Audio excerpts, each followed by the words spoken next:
Alors, la première fois que j'ai découvert le Human Design, c'était dans un Zoom où la personne était spécialisée dans ce domaine-là. Et voilà, elle décrivait en fait tous les types. Et moi, je m'étais dit, oh, c'est sûr, je suis générateur. Et non. Et non, quelle a été ma surprise quand j'ai su que j'étais manifestor. Je me suis dit, mais non, quoi, c'est pas possible, c'est pas moi. Moi, j'ai plein d'énergie, je suis générateur, quoi. Et du coup, comme j'étais en plein Zoom avec différentes personnes qui, elles aussi, avaient envie d'en savoir plus, bon, j'ai pas trop posé de questions, mais ça a titillé ma curiosité. Je me suis dit, mais je veux comprendre pourquoi je me crois générateur alors que je suis manifestor, quoi. Et c'est comme ça que j'ai demandé à ce qu'on me fasse une lecture et tout s'est éclairé en fait. Quand on m'a dit que je faisais partie des 8% de la population, que je pouvais du coup me sentir en décalage, d'avoir des problèmes de communication avec les gens, etc. Mais je me suis tellement retrouvée parce que, ouais, effectivement, je me suis toujours sentie différente, en décalage, à l'ouest, perchée. Jamais j'avais la même façon de penser ou d'agir que mon entourage pro ou perso et j'en avais honte en fait. Je me dis mais il y a un truc qui va pas quoi. Il y a quelque chose qui cloche chez moi, c'est pas possible. Et c'est en partie pour ça aussi que j'ai eu du mal à m'aimer pendant pas mal d'années. Euh, c'est que j'avais pas conscience en fait que c'était normal tout ça. C'était normal. Quand on m'a dit que j'avais pas de l'énergie tout le temps, j'ai été très surprise parce que pour moi, si, j'avais de l'énergie tout le temps. Et du coup, je me suis dit, mais comment ça se fait? Et c'est vrai que effectivement, mon chéri est générateur, donc le type le plus énergique du Human Design. Mes parents sont manifesting générateurs aussi. Enfin, voilà, j'ai baigné en fait dans une énergie constante et c'est pour ça que du coup, j'ai eu l'impression d'être générateur, mais non, je suis manifesteur. Et c'est vrai que aujourd'hui, euh, en tout cas, quand je développe mon activité d'entrepreneur à la maison, je me rends bien compte que au bout de 2 heures, je suis fatiguée et j'ai besoin de me reposer. Et une fois que je me repose, je suis repartie, quoi. C'est un peu comme des pics d'énergie. Alors que quand je suis au travail, enfin mon travail en parallèle, euh, là-bas, je suis seule, je dois travailler de 9h30 jusqu'à 14h30, voire 15h des fois, et je ne peux pas faire de pause. Et mon corps me le dit. Donc oui, c'est la preuve que normalement, effectivement, naturellement, j'ai besoin de me reposer, quoi. Et ça me fait prendre conscience aussi que je ne suis pas faite pour travailler dans le salariat. Ma voie, c'est l'entrepreneuriat, là où je peux travailler à mon rythme en fait et préserver mon énergie parce qu'elle est précieuse. J'ai appris également que, en tant que manifestor, je suis là pour créer, initier des projets, mais pas les mener à bien, pas aller jusqu'au bout. Et là, à ce moment-là, j'ai ressenti comme une panique et comme même une frustration parce que je me suis dit, bah attends, je suis faite pour lancer des projets, mais pas les mener au bout. Mais enfin, c'est pas crédible, c'est pas sérieux, c'est pas pro, enfin voilà. Et c'est vrai qu'après, on m'a dit que euh, je pouvais en fait m'aider d'autres personnes, donc avec un générateur pour développer le projet, un projecteur pour me guider, un réflecteur pour refléter qui je suis et refléter finalement mon projet. Enfin, il y a des solutions, mais sur le coup, je me suis dit, moi qui me suis toujours débrouillée toute seule, qui a toujours voulu gérer, contrôler les choses, euh, ma nature profonde me dit tout le contraire, quoi. Donc c'est vrai que c'est quelque chose qu'il est important que je travaille et je pense que ça va prendre du temps.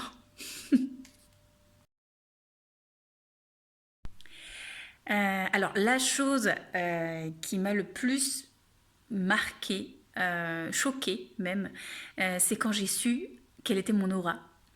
Mon aura en tant que manifestor est, tenez-vous bien, fermée et repoussante. Ouais, ouais, ça calme direct. Hein. Toi qui me regardes, si t'es manifestor, je pense que tu comprends le sentiment. Ouais, ça calme. Quand on dit fermé, alors que moi je suis quelqu'un de très sociable, très chaleureuse, très conviviale, je vais vers les gens, je sais mettre à l'aise. Fermé, non en fait, je me reconnais pas dedans. Et, euh, et puis il y a cette question aussi de repoussant quoi. Alors je sais que je suis pas la plus belle femme du monde, mais bon quand même, je suis pas au point de repousser les gens quoi. En plus voilà, je suis toujours de bonne humeur, très à l'écoute, bienveillante. Enfin voilà, c'est ce que je me suis dit au départ quoi. Et en fait, euh, faut prendre ces mots-là avec des pincettes. En fait, mon aura est fermée et repoussante dans le sens pas accueillant.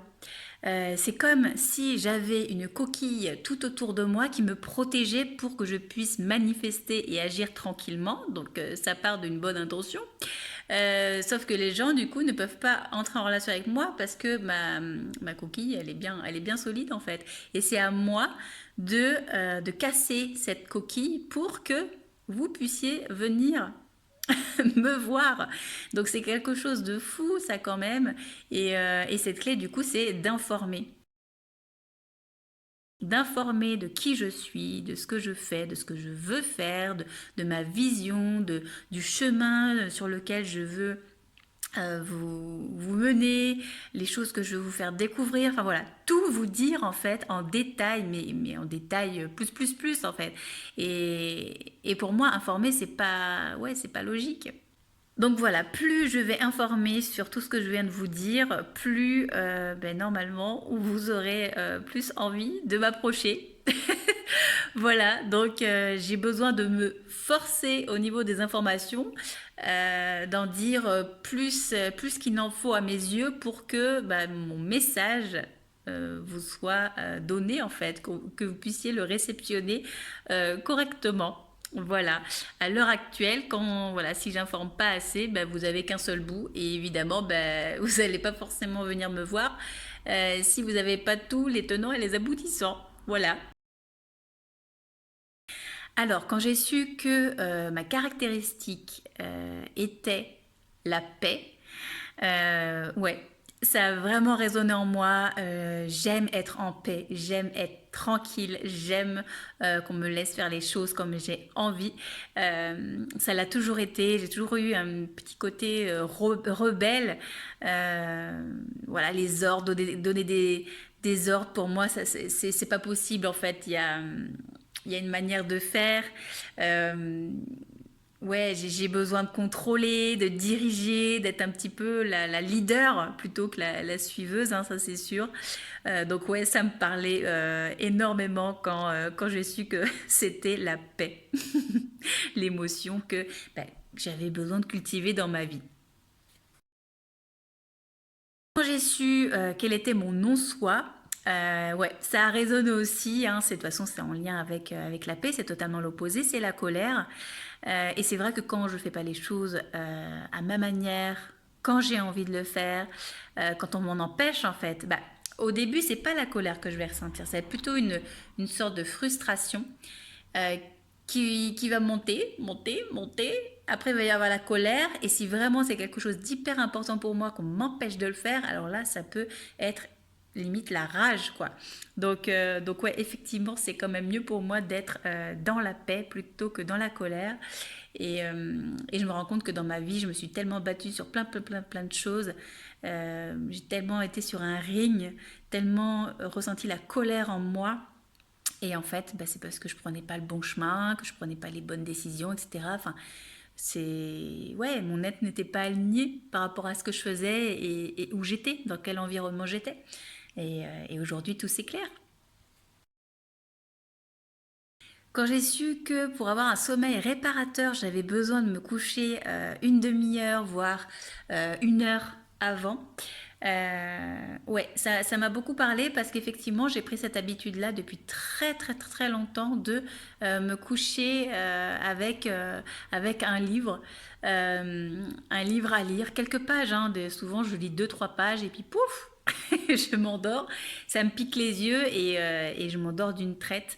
Donc ouais, effectivement.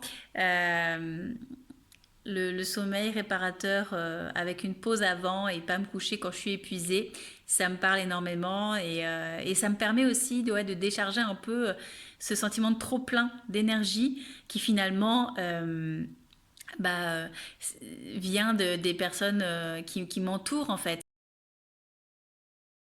Quand j'ai su que mon autorité était émotionnelle, ouais, ça m'a beaucoup parlé, cette histoire-là de vagues, de pics, entre un coup ça va bien, un coup ça c'est dans le bad, un coup ça remonte.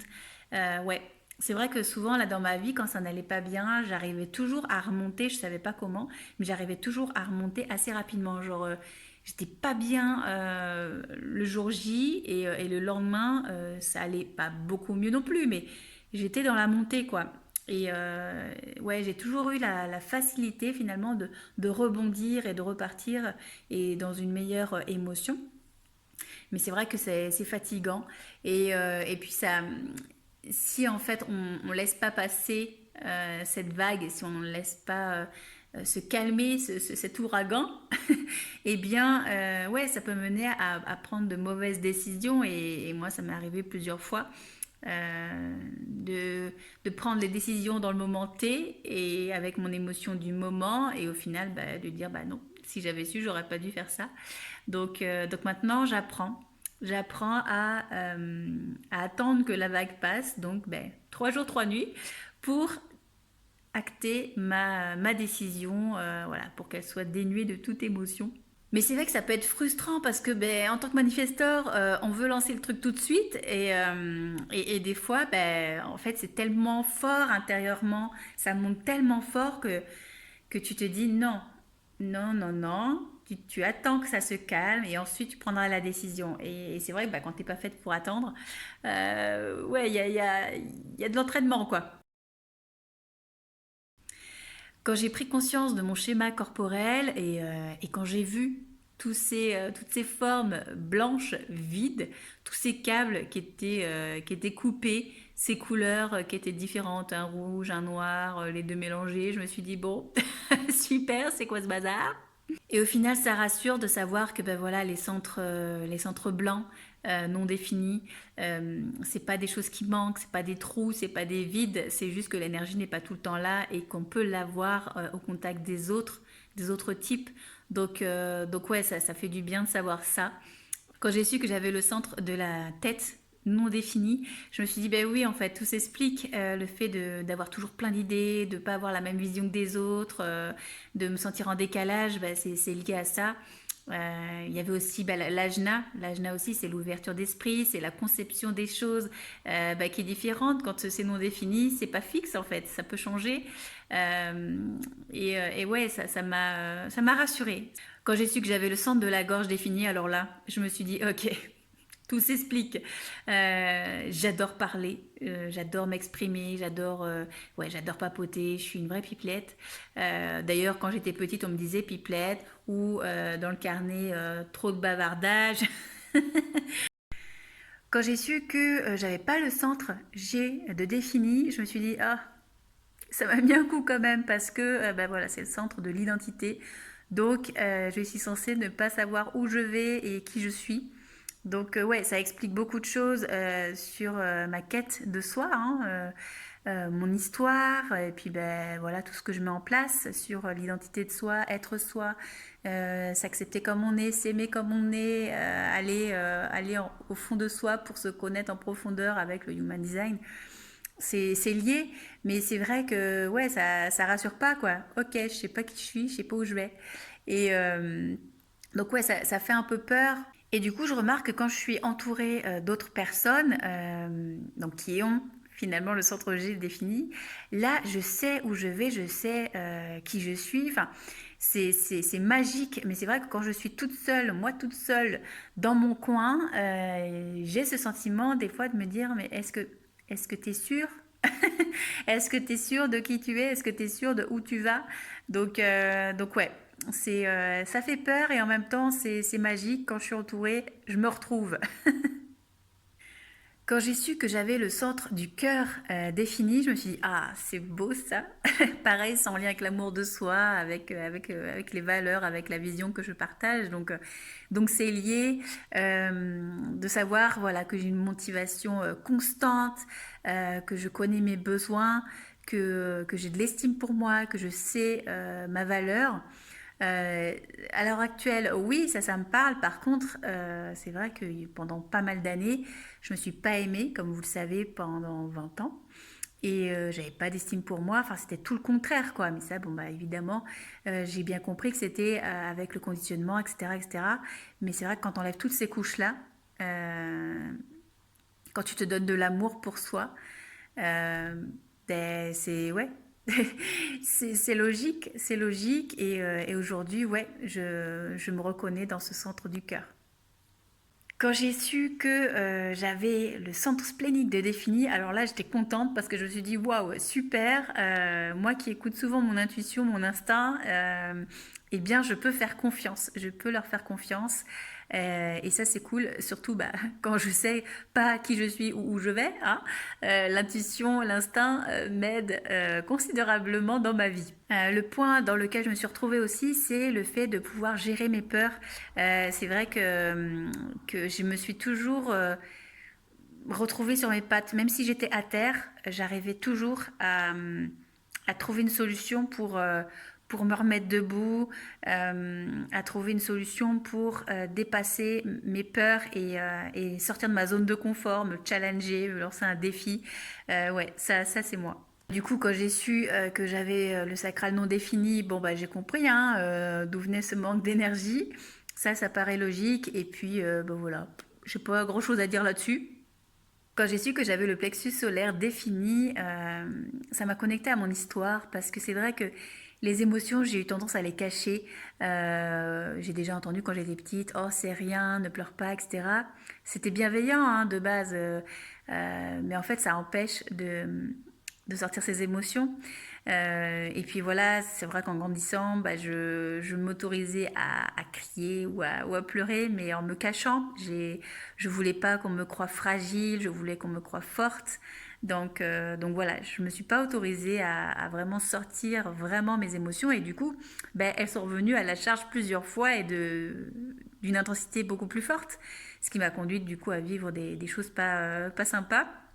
Donc, euh, donc ouais, si j'avais su au début, voilà, que je pouvais sortir mes émotions, que c'était normal pour moi d'avoir voilà toutes ces émotions en moi, toutes ces vagues émotionnelles, bah ouais, je me serais peut-être plus lâchée et en même temps, dans la société dans laquelle on vit, c'est pas évident. Et quand j'ai su que j'avais le centre de la racine défini, là j'ai été surprise parce que voilà, je suis censée gérer la pression, faire tout au dernier moment et de le faire voilà simplement, naturellement. Et c'est vrai que j'ai passé beaucoup de temps dans ma vie à pas gérer ce stress, justement à paniquer, à vouloir toujours anticiper pour justement pas me mettre dans cette situation de stress. Enfin ouais, j'ai jamais rien fait au dernier moment quoi. Et maintenant, si, aujourd'hui, j'arrive à faire une tâche très vite, la veille pour le lendemain, et en plus de manière efficace. Mais je pense aussi que c'est en lien, encore une fois, avec l'amour de soi, et donc la confiance en soi, de se dire, Steph, t'es capable de le faire en 1 heure, donc vas-y, quoi. Euh, c'est pour ça c'est important aussi voilà de se libérer de toutes ces croyances limitantes euh, pour justement pouvoir vivre vraiment de son design parce que sinon bah, ça nous empêche euh, bah, de faire des choses qu'on est capable de faire, ça nous empêche de s'aimer comme on est, ça nous empêche de tellement de choses et c'est pour ça que voilà, je conseille fortement bah, de connaître son design, mais aussi de faire un travail sur ses croyances qui nous pourrissent la vie en fait. Quand j'ai découvert ma définition, donc qui est double, ça m'a pas étonnée parce que c'est vrai que j'ai passé tellement d'années à me dire que c'est de ma faute quand quelque chose n'allait pas, à me remettre en question, à baisser mon estime, à baisser mon amour pour moi. Enfin voilà, ça allait loin, hein. Et non, aujourd'hui, je sais que oui, j'ai tendance à dire que c'est de ma faute, mais c'est pas forcément le cas. Donc voilà, je prends du recul, je pèse le pour et le contre. Je me remets en question quand effectivement c'est de ma faute, mais sinon j'arrive à lâcher prise et à redonner la responsabilité à l'autre, tout simplement. Quand j'ai pris connaissance de mon profil, j'étais en mode mi-figue, mi-raisin, tu vois. C'est-à-dire que, ouais, investigator, ok. Ça, ouais. J'adore chercher, découvrir, je suis très curieuse, j'adore apprendre de nouvelles choses, m'enrichir, enfin, je suis tout le temps en train de lire des livres, regarder des vidéos, assister à des sommets, enfin, c'est, ouais, ça c'est moi, quoi. Et donc, bon, en plus, c'est ma ligne consciente. Donc ça, je me suis bien retrouvée et j'étais fière. Et quand j'ai vu la ligne 3 martyr, là, je me suis dit, waouh, qu'est-ce que c'est que ce truc? Ça fait flipper. Et, euh, et au final, non, c'est un peu plus doux que ça. C'est que en fait, mon rôle dans ma vie, c'est voilà, de franchir les obstacles, de vivre des galères, de faire en sorte que ça fonctionne pas comme je veux tout de suite, que ça prenne du temps, voilà, que je fasse des erreurs. Et le but, c'est que j'apprenne de tout ça pour pouvoir en tirer de leçons et vous les partager. Donc c'est aligné euh, à tout ce que je fais, à tout ce que je partage aujourd'hui, à mon coaching, à mes posts sur Insta, à mon podcast. C'est ouais, c'est aligné sans vouloir le faire. Je me suis alignée à mon design sur ce point-là, quoi. Donc voilà, si tu es profil 1-3, t'inquiète pas, c'est pas négatif du tout, au contraire. Tu peux contribuer au bien-être du monde, à l'avancée du monde de demain, donc tout va bien. Donc voilà, j'ai fini de partager mon design avec toi. Je suis en train d'investiguer sur la suite de mon design parce qu'il y a toujours des choses à apprendre. Donc, je ne manquerai pas de faire une autre vidéo pour te partager mon retour là-dessus. Et en attendant, j'ai envie que tu m'informes sur ton retour par rapport à ton design. Qu'est-ce que tu as pensé? Qu'est-ce que tu as ressenti? Et voilà, j'ai hâte de te lire.